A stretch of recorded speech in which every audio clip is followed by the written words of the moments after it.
Retour sur le plateau de Regards croisés de ce jour. Nous parlons Mali depuis quelques instants. Une demi-douzaine d'enseignants enlevés puis relâchés par des djihadistes. J'étais bien sûr avec vous, Dima, sur la question. Vous démontriez à quelques instants. Oui, je disais que Blaise, ça réussissait. Blaise discutait parce que c'est du bon business. Blaise trouvait sa part. Il y a un certain nombre d'Occidentaux, de puissances, dans l'appareil d'État même de ces pays occidentaux qui trouvaient leur part. Et en même temps, il y a aussi ces djihadistes qui sont sur le terrain qui trouvaient leur part. Et donc, vous avez vu qu'il y avait même l'épouse d'un chef d'État africain qui était interpellée en Europe avec des liquidités financières qu'elle utilisait avec l'argent estampillé sans qu'il ne le sache, qui a servi au paiement de la rançon au groupe djihadiste, au groupe terroriste. Vous voyez, c'est l'épouse d'un chef d'État qui utilisait cela. Donc, vous voyez que il y a une partie de la manne qui tombait dans leur cagnotte, eux aussi. Et donc, c'est du bon business. Mais ce que je voudrais dire, ce qui est vraiment écœurant, c'est que si vous voulez détruire une société, ce n'est pas uniquement avec les armes. D'ailleurs, même maintenant, avec les armes, il y a tellement d'interdictions de gauche et à droite. C'est vrai que les terroristes frappent par la peur et autres, mais il faut s'attaquer à son école, à son éducation, à sa manière d'amener les gens à trouver, à faire des recherches scientifiques, à élever le débat, à savoir raisonner. Et donc, grosso modo, à son éducation. Quand vous le faites, toute la société là doit péricliter complètement. Il n'y a rien à faire. Il n'y a rien à faire. Et donc, vous voyez que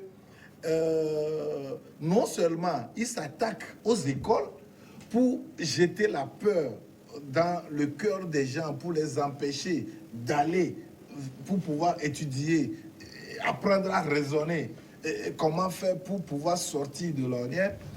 Non seulement ils font ça, ils font tout pour effacer toutes les traces d'identité de ce peuple-là. Et donc, et là aussi, si on vous le fait, vous êtes désarçonné. Parce que chaque peuple a sa réalité, chaque peuple a son histoire. Et si vous connaissez réellement votre histoire, vous devez vous identifier vous-même, vous devez savoir ce que vous êtes et votre comportement va déterminer cela. Et donc, quand ils font tout ça, qu'est-ce qu'ils font? Ils effacent les traces de l'histoire du peuple malien. Vous avez vu les stèles érigées sont détruites, complètement brûlées, les bibliothèques brûlées. Et tout ça. Ils ne le font pas dans l'air. Ils ne le font pas dans l'air. C'est pour enlever l'identité, l'histoire de ce peuple qui connaît déjà la royauté des siècles avant Jésus et des siècles avant la civilisation européenne ou occidentale. Donc on veut effacer toutes ces traces pour les amener à ne pas reconnaître qui ils sont, pour pouvoir s'identifier, pour pouvoir œuvrer en ce sens. Ils le font et ils le font volontairement. Vous voyez, quand ils étaient venus en Égypte, quand ils ont fini de faire écrouler les empires égyptiens, qu'est-ce qu'ils ont fait? Vous allez voir que toutes les stèles plutôt qui représentaient les pharaons, les sphinx et autres là, on a dynamité leur nez. Actuellement, vous le voyez, il y a aucun sphinx qui a son nez. Vous savez pourquoi? On ne veut pas voir que c'est des nez épatés pour savoir que les pharaons étaient des noirs. Ils ne voulaient pas. Parce que si c'est leur long nez là, on va, eux-mêmes ils disent nez aquilin. Non, mais pourquoi pour nous c'est épaté, pour eux c'est aquilin? C'est long nez, leur long nez là, parce qu'ils savent que si ce n'est pas le nez là, on saura que ça c'est les Africains. Et donc pour effacer les traces, et ils nous ont écrit dans les livres d'histoire que les pharaons étaient tous des blancs. Vous voyez? On va écouter Ambroise sur la question et puis on dit quelques mots pour passer au sujet. Quand on parle de l'égyptologie, j'ai l'impression que c'est mon monde. Parce que Il n'y a aucun documentaire sur l'Égypte que je ne vois pas. Je peux être occupé à quelque chose. En bon africain, ça doit te préoccuper. Parce que les pharaons... mais il y a, on le voit beaucoup sur ça. Les Africains, les pharaons sont des Noirs. Et on ne dévie pas le débat, hein, mais nous sommes en train de faire juste une tracée de débat qui le lie au Mali. Par exemple, quand je prends ma communauté, les EV, ils ont un itinéraire jusqu'au mausolée, jusqu'au Mali. Jusqu'au Mali, Niger, avant d'arriver à Oyo, au Nigeria, avant de descendre. Vous savez, ils ont découvert des sarcophages la dernière fois, au moins une dizaine, en bois, plus de 3000 ans. Vous avez une fois vu du bois dépasser 200 ans, en dehors des Allemands qui ont fait... 200 ans même, c'est trop. Ce que l'Égypte a été pour la civilisation mondiale, planétaire, les Blancs voulaient effacer ça. Ce qui m'énerve de ces islamistes, c'est qu'ils sont des cons. On les utilise pour des futilités, des inutilités. Vous avez une racine. Les pharaons, c'est des noirs. Amenhotep, tout ça là, c'est des noirs. Et Jésus a vécu en Égypte. Joseph a vécu en Égypte. Salomon est passé par l'Égypte. Salomon est passé par l'Éthiopie. Moïse est africain. Est pratiquement né. Est africain. Pourquoi le blanc n'insiste pas sur ça? Et ils utilisent les djihadistes pour détruire ça. Tu sais, pour se dire la vérité, le blanc peut tout effacer, mais il ne peut jamais effacer l'identité des Noirs. C'est pourquoi le Tchel Anta Diop, le seul égyptologue africain, aujourd'hui il y a des gens qui sont des égyptologues, même Tiki est un égyptologue. Ah, il est très bien. Il est bon, c'est un adepte d'Osiris.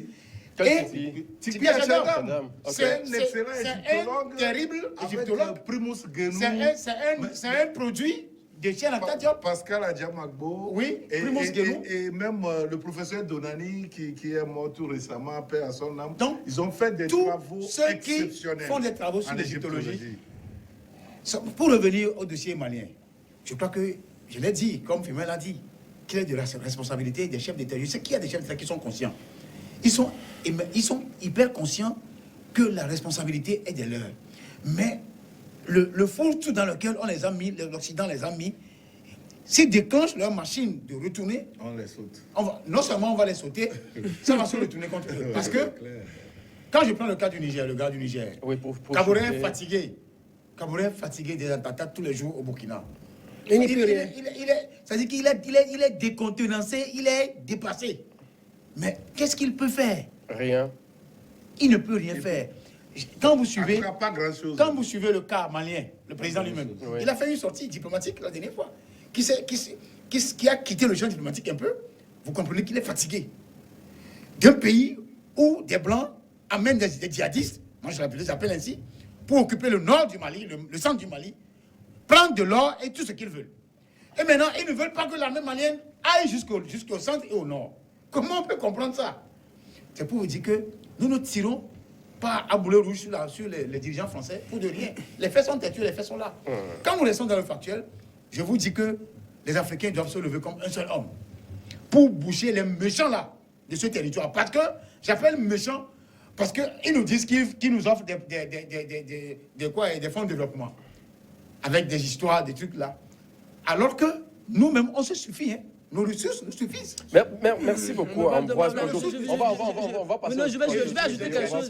Avec votre émission, je vais ajouter quelque chose. J'aurais aimé que Ambroise Pondio et Dima Djokodo complètent en insistant sur la responsabilité des gouvernements ou des gouvernants ou des chefs d'État africains. Vous savez, tout ce qui dépasse ici, c'est que l'Afrique a une fois existé. Quand on parle de l'égyptologie et tout ce qu'ils ont cité, ça veut dire l'Afrique a une fois existé. Mais quand le colon est arrivé, où les Blancs, les Occidentaux sont arrivés, ils ont mis en place tout un arsenal pour faire disparaître l'histoire de l'Afrique. Et Aimé Césaire s'en est rendu compte en un jour et puis dit, laissez les peuples noirs entrer sur la grande scène de l'histoire. Et aujourd'hui, est-ce que les dirigeants africains eux-mêmes... Et ça c'est parce qu'ils ne connaissent pas l'histoire de l'Afrique. Malgré tout le monument intellectuel qu'il est, ils ne connaissent pas l'histoire de l'Afrique. Parce que que si lui demande maintenant la permission pour que le peuple africain entre dans l'histoire, on va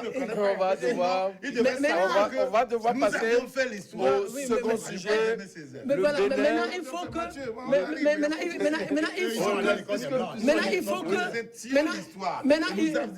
Sarkozy dit l'Afrique n'est pas suffisamment entrée dans l'histoire. C'était en 2007. C'est un fou. Maintenant, regardez. On va passer au second sujet. Le Bénin, pas de modification du nombre de mandats présidentiels selon Patrice Talon. L'ami, si je me permets de le dire ainsi, Dimas Dikodo. Patrice Talon a fait une sortie dans son échange avec la classe politique tout récemment, en ce qui concerne bien sûr des mesures d'apaisement suite aux violences des législatives qui sont suivies juste après les législatives. Il a dit dans son adresse que pas de modification du nombre de mandats présidentiels. Qu'est-ce qu'il veut dire par là? Personne ne sait. Puis on sait que... non, vous êtes fréquemment à Cotonou, vous devez franchement... Oui, je sais, mais Patrick Talon, tout le monde sait que c'est quelqu'un qui laisse toujours la proie pour l'ombre. Il aime amuser la galerie en ce sens. C'est toujours dans la diversion. Il évolue. Mais tout le monde sait que actuellement il n'est pas concerné par la limitation ou pas du nombre de mandats. Le problème qui se pose avec les Béninois, ce n'est pas à limiter le nombre de mandats ou pas. C'est comment appliquer la démocratie, la vraie, et comment ériger les vraies règles démocratiques qui doivent gouverner la société et comment les mettre en application. Et non pas venir faire le déni de la démocratie. Mais il le fait déjà bien, non? Non, il ne le fait pas quand on bien. le voit un peu, il fait des annonces, il respecte, et puis voilà. Il fait tout pour écarter les autres.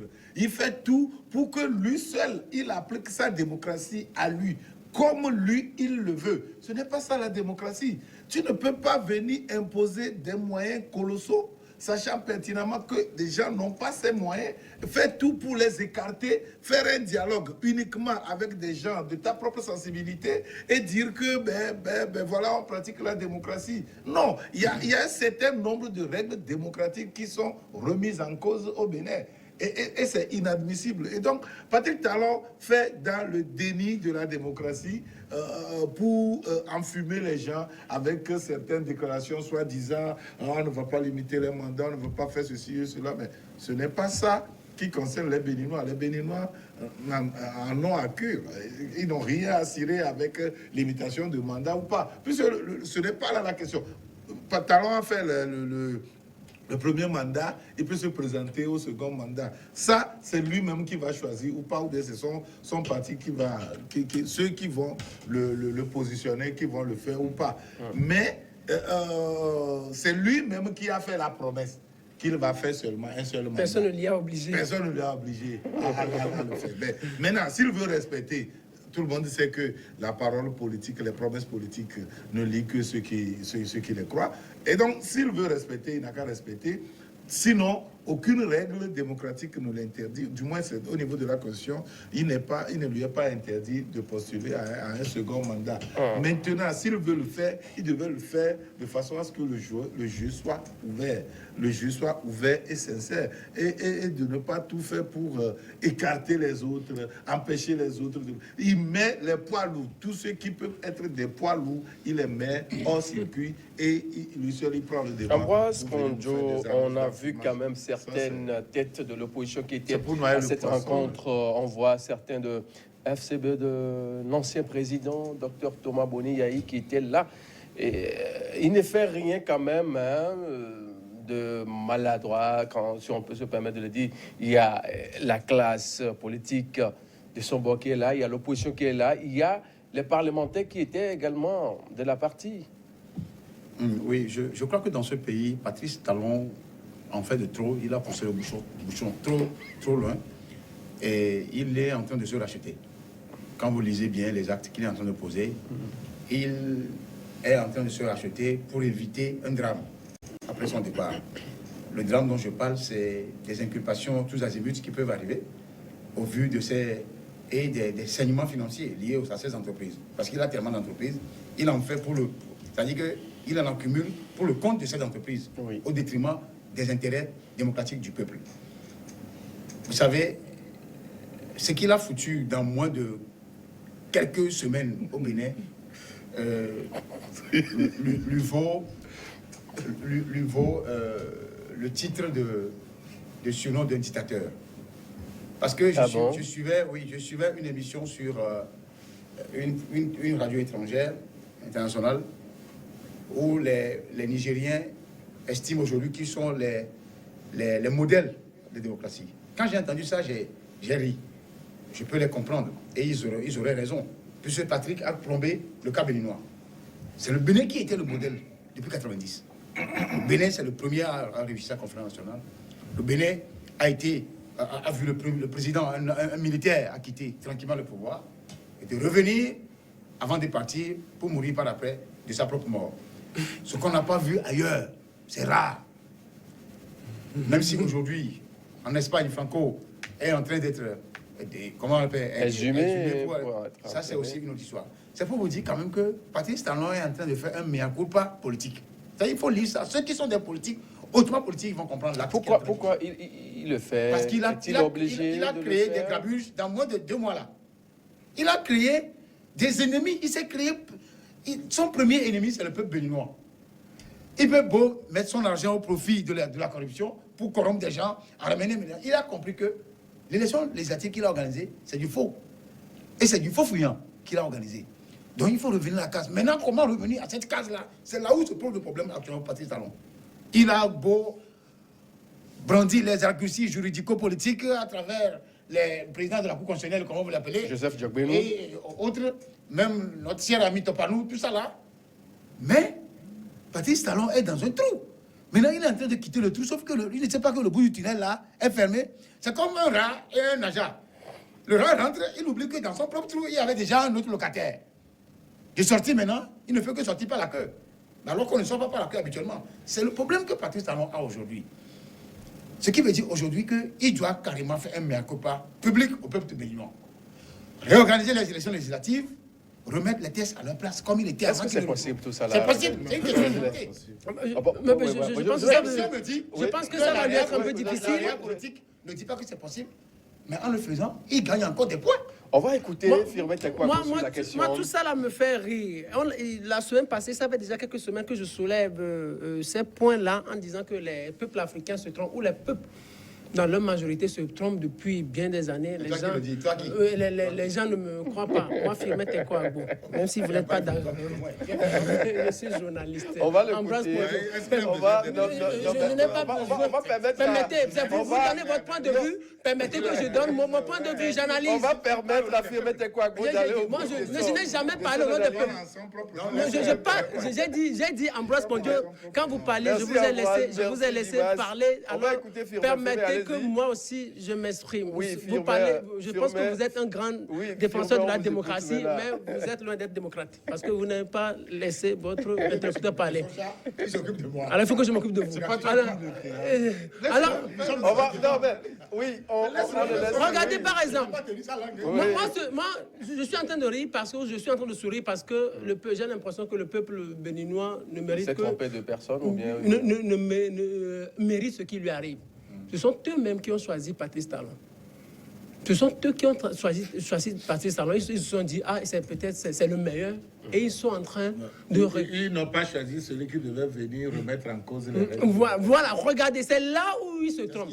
Regardez par exemple, on a dit au Sénégal... Non, attendez, Ambroise Pondio. Permettez que je continue. Allez-y, permettez. Alors, je continue. Je dis, regardez par exemple, Dakar, Sénégal. On dit Wade était tellement mauvais. On dit, le peuple ne voulait plus de Wade. Wade est parti et on a fait venir Macky Sall. Aujourd'hui, Macky Sall, quand vous voyez un rapport sur la violation des droits de l'homme dans ce pays, vous allez dire, est-ce que c'est un démocrate qui commet de telles atrocités, entre guillemets? Vous voyez, on a choisi... Non, je parle de telles atrocités. Atrocité, c'est atrocité. Alors, je continue. Regardez par exemple, en France, on a dit non. Sarkozy n'était pas bien. C'était pas un bon président. On dit qu'il fallait choisir Hollande. Hollande vient 2 ans après, les Français disent on ne veut plus de Hollande. Et il a fait son mandat, premier mandat, il est parti. On dit c'est Macron qui doit être le meilleur. Il vient, quand vous voyez les sondages ne sont pas en faveur de Macron, les peuples. Quand vous allez au Bénin, les Béninois disent non, c'était Patrice Talon qui était le meilleur.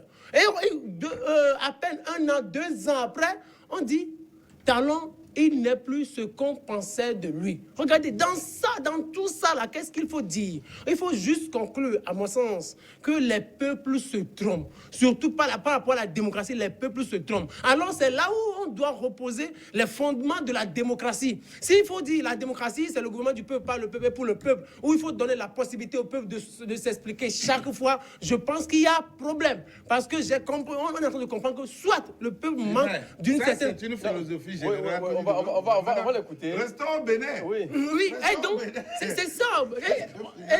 Non, ce que je voudrais dire, c'est qu'il faut repenser, pour reposer le débat sur la démocratie.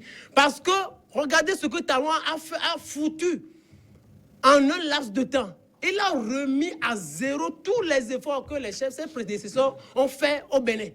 Qu'est-ce qu'il faudrait penser par rapport à l'avenir? Maintenant, en ce qui concerne son mandat, je pense que Talon est en train de prendre goût du pouvoir. Et il ne veut plus revenir à son mandat. Il disait, quand il allait venir, il allait modifier la Constitution, il allait faire peut-être un mandat. Aujourd'hui, il est en train de prendre goût du pouvoir. Il lui serait maintenant difficile de quitter le pouvoir avec tout ce qu'il est en train de voir. Alors, Dimas Dikodo, dites-nous, est-il possible aujourd'hui pour Patrice Talon de se racheter en organisant les élections qui ont créé tellement des ennuis en ces temps-là au Bénin? Je parle bien sûr des dernières législatives au Bénin. En principe, il devait le faire. En principe, s'il veut vraiment revenir pourquoi sur des voies démocratiques, c'est ça, s'il voulait vraiment revenir sur des voies démocratiques, ça doit être son chantier principal. Comment remettre l'ouvrage au chantier. C'est comme ça, non? Bon. Pour dire que quoi? Pour dire que nous sommes unanimes et d'accord ici que Talon a remis en cause les vraies règles démocratiques. Et donc, qu'est-ce qu'il faut faire? Il faut remettre tout en cause concernant sa gouvernance et ses règles qu'il a fait appliquer et redéfinir les vraies règles démocratiques. Alors, je ne voudrais pas dire qu'il faut 100% retourner vers ce qu'il y a, mais il y a quand même des fondamentaux de la démocratie, auxquels on ne doit pas toucher. Talon est venu, quand il parle maintenant de limitation de mandat et qu'il voulait faire croire à tout le monde que, bon, mais il ne veut pas toucher à ces règles-là, mais il est venu, c'est lui qui a dit qu'on n'a qu'à changer les choses à un mandat de 7 ans et qu'il va faire un seul mandat et repartir. Maintenant, si les Béninois ne sont pas d'accord, c'est lui-même qui est là, il est reparti pour revenir avec ses commissions de gauche à droite, avec d'autres institutions pour venir nous dire que, bon, mais le peuple béninois n'est pas d'accord sur ça. Et donc, ce qu'il faut faire, il faut maintenir les choses comme telles. Et donc, revenu aujourd'hui nous dit qu'il ne veut pas, qu'il a ces choses en aversion et qu'il ne veut pas modifier les règles en ce qui concerne la limitation de mandat. C'est de l'enfumage. Ce n'est pas ça qui intéresse beaucoup les Béninois. Ce qui intéresse les Béninois, c'est les règles qu'il a essayé de remettre en cause ou bien qu'il a remis en cause en écartant les autres. Il a écarté les autres de façon horrible. Vous savez, c'est au Bénin qu'on a vu qu'un dirigeant politique, celui qui a apporté son soutien politique pour lui permettre de se faire élire, on voit que il est trafiquant de drogue. D'un jour à un autre, on le découvre trafiquant de drogue et immédiatement on veut l'arrêter. Et de quelle manière d'ailleurs, on est parti seul. Le conteneur est arrivé, on est parti seul sans qu'il y ait certains de ses membres là-bas. On va, on ouvre et c'est juste à l'entrée du conteneur qu'on voit qu'il y a des cargaisons de drogue. De l'œil nu comme ça, on regarde et puis on regarde en même temps et puis on voit que il y a des cargaisons de drogue. Et au-delà de ça, on a vu que les plombs qui ont permis de sceller le conteneur étaient sautés, étaient remplacés. Et tout cela derrière l'adversaire politique. Et on le chasse, on le met dehors. Yahi Boni a été mis en résidence surveillée et il a failli y laisser sa vie. Hein? Et c'est après moult négociations qu'il a pu partir. Et tous les autres sont pourchassés de gauche à droite. Tentative d'arrestation de Kwame Kouché, de celui-ci ou de celui-là. On a remis en cause tout ce qui est démocratie au Bénin. Et maintenant, le coup de grâce est donné avec l'organisation des législatives où on a tout fait pour écarter tous les autres partis et essayer de mettre les partis de la même sensibilité que Yahi Boni. Mais vous voyez que il n'est pas facile d'apprivoiser les hommes. Même le parti de renouveau démocratique d'Adrien Mbedi a remis en cause le rapport. Le rapport que la même sensibilité là a élaboré pour Talon. Et donc, je me dis que pour que les règles, pour que la démocratie décolle à nouveau au Bénin, il faut remettre en cause toute cette gouvernance Talon pour pouvoir... Ambroise Ponjo, l'autre problématique, c'est l'amnistie qui doit être signée pour permettre à certains qui sont hors du pays de rentrer au pays. Et si jamais c'est signé, ils auront la paix une fois rentrés au pays? D'abord, moi, je pense qu'ils n'ont même pas besoin d'amnistie pour rentrer. Hein. Le Bénin leur appartient. Ce n'est pas à cause d'un seul individu béninois, fut-il président. Ah, ben, il est le président. C'est lui le président. C'est pourquoi je dis fut-il président. Au-delà de tout, quand il va quitter le poste, il devient un individu comme moi. Donc, je ne pense pas que c'est à cause de ça. Puisqu'il est ancien. À cause de ça. Sauf que dans le cas d'espèce, il risque d'avoir des ennuis quand il va quitter le pouvoir. C'est ce qu'il veut préparer. Il veut arranger les choses. Parce qu'il sait qu'il ne va pas devenir un dictateur au Bénin. Mais il ne fait rien. Oui, il sait qu'il ne va pas faire rien. Il ne fait rien pour pouvoir... Vous savez, moi, cette situation, ce scénario béninois me repose la question même de l'arrivée au pouvoir des hommes d'affaires. Ouais. Comme ça s'est passé, ça se passe avec Donald Trump aux États-Unis, qui mêle, Donald Trump qui confond tout, qui veut même organiser une rencontre planétaire dans son hôtel, à quelque part là-bas, et que les démocrates ont refusé. C'est ce que nous sommes en train de vivre. Quand ces hommes d'affaires viennent au pouvoir, diriger tous les intérêts vers leur entreprise. Et ils créent même plusieurs entreprises dans les sociétés écrans, tout ça là, pour pouvoir se regarder leur intérêt. Il faut que les peuples africains sachent qu'ils n'ont plus besoin des hommes d'affaires au pouvoir. Je le dis parce que je préfère quelqu'un qui est dans la politique. Et quand vous remarquez la politique française ou ailleurs, au Sénégal, vous voyez que c'est les gens qui ont fait les célèbres politiques pendant longtemps qui deviennent des présidents. Ils maîtrisent le jeu politique, ils ont appris un peu l'administration et ils peuvent conduire un peuple.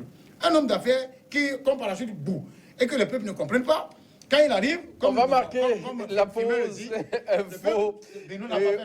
On se retrouve dans quelques instants, juste derrière l'information. Et c'est ce que je dis. Donc vous êtes parvenu à ma conclusion. L'analyse que tu as pris, appuyez nos déviations.